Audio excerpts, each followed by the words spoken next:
কয়েকটা রাজনৈতিক দল আছে বাংলাদেশে, ধর্মের নামে রাজনীতি করে, ধর্মকে বিক্রি করার চেষ্টা করে এবং যখন তখন বলে যে আপনাদেরকে এই গন্তব্যে পৌঁছে দেব, আপনাদেরকে এই জায়গায় পৌঁছে দেব, এইখানে যেতে হলে পুল সিরাত পার হওয়া লাগবে না, এইখানে যেতে হলে অন্য কোনো সমস্যা হবে না।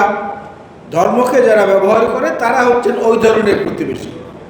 এই প্রতিবেশীদের থেকে আমাদেরকে সাবধান থাকতে হবে এবং আমার মনে হয় দেশনেত্রী বেগম খালেদা জিয়ার আজকের যে অবস্থা, এই অবস্থার জন্য আল্লাহর দরবারে আকুতি মিনতি করে কান্নাকাটি করা, প্রত্যেক নামাজের পরে 5 ওয়াক্ত নামাজের পরে যে অবস্থানে থাকি না কেন সেই সময় দেশনেত্রী বেগম খালেদা জিয়ার সঙ্গে খালেদা জিয়াকে আমাদের দোয়ার মধ্যে অন্তর্ভুক্ত করা।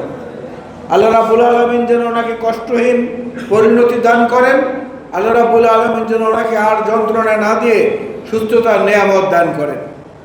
এবং আমরা একই সঙ্গে বলতে চাই, আগামী যে নির্বাচন, এই নির্বাচনে দেশনেত্রী বেগম খালেদা জিয়ার এত বছরের যে নির্বাচনী ঐতিহ্য, তার ব্যক্তিগত জীবনাচরণ, তার কথাবার্তা, সংযত ভাষা, অন্যের প্রতি হিংসা পোষণ না করা, এগুলোর যে হাজারো উদাহরণ রয়েছে, বাংলাদেশ কেন পৃথিবীর বহু রাজনীতিবিদের মধ্যেও এই গুণাবলী খুঁজে পাওয়া খুব কষ্টকর হবে।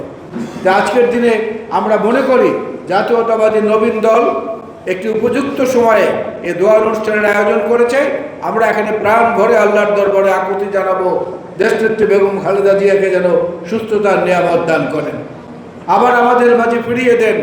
আমাদের প্রত্যেকের মায়ের জন্য যতটা মমত্ববোধ, সেই মমত্ববোধগুলোকে একত্রে করলেও দেশনেত্রী বেগম খালেদা জিয়ার প্রতি আমাদের যে মায়া, মমতা, দরদ এবং তার যে দরদ তার নেতাকর্মীদের প্রতি, দেশবাসীর প্রতি, এটা অন্য কারো সঙ্গে তুলনা করা চলে না।